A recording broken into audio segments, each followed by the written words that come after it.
It's time again for another update from the Crossover Cups mission. Our ministry is making an impact in the lives of families in the third world as we rescue, transform, and repeat.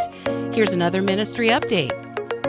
Hello. Jack Eason here with you and the Cups Mission, and a special guest today with me, Jeremy Watson. We've been talking a lot over the last few podcasts about what happens in the DR, how you can be a part, maybe coming down on a trip. But there's a lot of other things that you can do. You can get your vacation Bible school involved, your own children.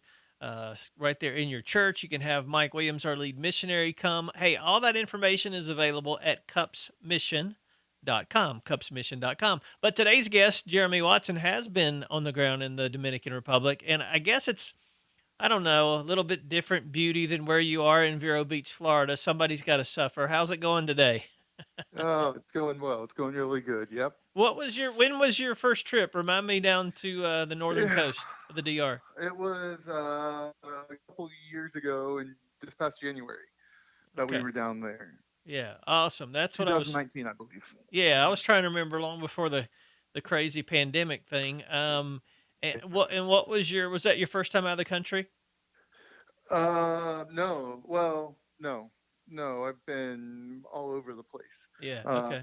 but we love, I mean, I'm from Florida, so we love the Caribbean. I feel like that's our neighborhood, Yeah. so we try to spend as much time as we can down in the Caribbean. Sure. What was your takeaway from what you saw that the Cups team is doing there with through the missionaries and the students and families? Man, it was a really quick trip for us and our lead pastor who came down to see it. And when we left, I remember him asking me, what do you think? And then my response back to him was, they don't need us. And I mean that with like as a compliment, because just the recruitment of the locals, the leadership raising up local leaders, and it, Mm, it was like, man, they can use us, and if we bring teams, then the impact is greater. But there's something really, really special going on here with this Cups team. yeah, we're blessed. I appreciate you saying that so much. I know that you have experienced a lot there, of course, through your church ministry, and then coming down and Hmm. seeing what we do. Just missions in general. I know a lot of people who have been on trips or just have been plugged in any kind of mission experience. It does something for you. I mean, it does something for me. I'm a part of it, but not near the level of our missionaries who are on the ground every Right. every day. I get the privilege to be down there about 12 weeks of the year, give or take. Hmm. And but for you, what just life experience, ministry experience, why is missions, or why should missions maybe be a part of what we're thinking about? I mean, for me, missions has always been in the DNA. My grandfather was a home mission pastor. Wow. I grew up. My parents, I mean, we couldn't do a lot, and so they sacrificed, and they would send my brother and I on mission trips to go and experience all the different ways that it helps. And it's incredible, because you go in. I mean, maybe everyone doesn't do this, so this is confession time for me. Yeah, but you go in thinking, man, I'm going to go help these people, and it's going to be great, and I'm going to make a difference. And you do. But every single trip I've ever taken, I walk away going, I think I've gotten more out of that than Mm, I put into it. yeah. And it's an incredible, you can't outgive God kind of thing. When you give him, your money, it comes back. When I give him my time, my talent, I can't outgive him. And I always come back so exhausted but refreshed of how Yeah. God has worked in me through giving him just a week of my time. Yeah, man, that's great. Thank you. When you think about what you saw the week that you were there, the few days you were there with us, Hmm. with Cups, is there an image that still comes to your mind when you think about those few days?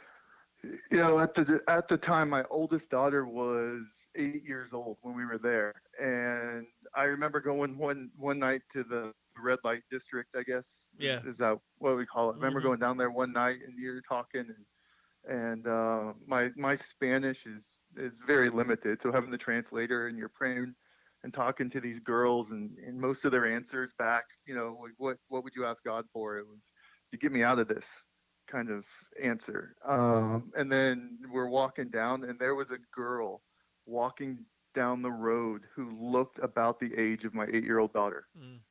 And I turned the translator, and I just said, surely not. And he said, yeah, I believe what he said was they're kind of a bait that gets them in. Yeah. They work the doors and stuff. And it was, as a dad of girls and a girl of that age, it's like I cannot get that image out of my head. Yeah. Me either. And I've seen it many times. It's a little frustrating, and yet, the reality for the Cups team is we're trying to be proactive and prevent that from happening for those girls who are that age Right. and younger, 6, 7, 8 years of age. Yeah.